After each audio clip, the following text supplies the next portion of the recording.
আজকে রানীর ব্যাপারে অনেক গল্প হবে, আর সাথে রানীর জন্য আছে একটা সারপ্রাইজ। সারপ্রাইজটা কি জানতে হলে এন্ড অবধি কিন্তু ভিডিওটা দেখতে হবে।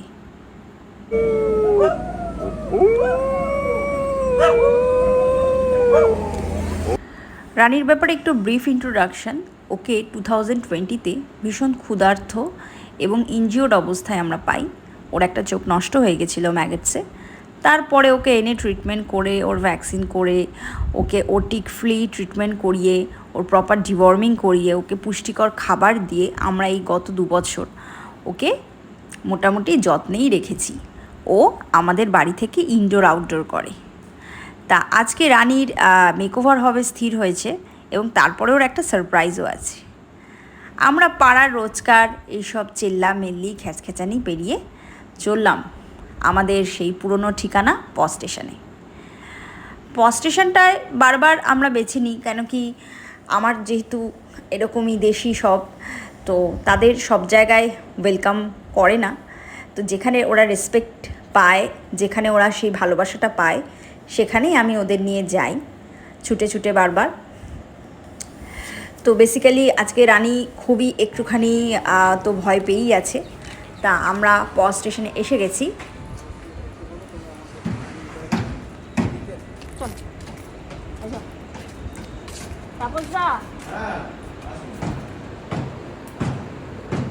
আজকে একটু আলাদা কেস।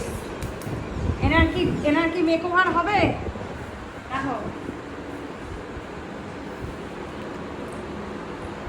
তাপসদা যথারীতি এগ্রি করে গেছে যে ওকে একটা মেকওভার দেবেই এবং ওকে আরও সুন্দরী করে তুলবে। অলরেডি ওর একটা প্রি রিল্যাক্সেশন টাইম শুরু হয়ে গেছে। যে কোনো বাথের আগেই ডগসরা, মানে ওরা তো অতটা বুঝতে পারে না যে বাথ হচ্ছে কি হচ্ছে, ওরা ওদের মনে যথেষ্ট ভয় কাজ করে, তাই তার আগে একটুখানি রিল্যাক্স না করে নিলে হয় না। রানী কিন্তু তাপসদার ব্যাপারে কিন্তু ভালোই বুঝতে পেরেছে যে মানুষটা খুবই ভালোবাসে ওদের, তাই একদমই গাঁইগুঁই না করে ও কিন্তু বাথিংয়ের জন্য রেডি হয়ে গেছে। চলো গাইস, স্টেপ বাই স্টেপ ওর বাথিং স্পা সব কিছু দেখে নিই, তারপরে ওর গল্প বলবো।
কি ফ্লাফি লাগছে, ভীষণ ভীষণ শাইনি লাগছে, ওকে ভীষণ কিউট লাগছে, খুবই গর্জাস।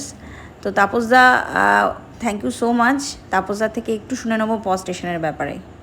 পজ স্টেশন হচ্ছে কি একটা গ্রুমিং পার্লার, ঠিক আছে। এখানে নানান ধরনের ব্রিড আসে, ব্রিডদের আমরা গ্রুমিং করি। এখানে আমার একটা স্পেশালিটি আছে যে ওজন থেরাপি দিই আমি এখানে একটা। তো তার থেকে বড় জিনিস একটা ভালোবাসা দেবো।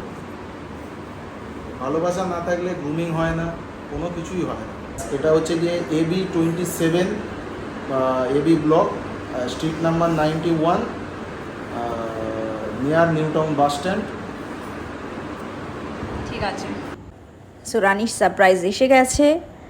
রানি is now happily adopted inside the house completely. আজকের পর থেকে ও আর কখনো বাইরে যাবে না। এখন she will walk with a leash. ও এখন ঘরের মধ্যেই থাকবে, আমাদের সাথে থাকবে। আজকে পজ স্টেশনকে অনেক থ্যাঙ্কস, ওকে প্রচুর আদর যত্ন করে এত গর্জাস করে দেওয়ার জন্য। Love you Rani. তোর জীবনটা একটু পাল্টাতে পেরে অনেক ভালো লাগছে। Thank you so much.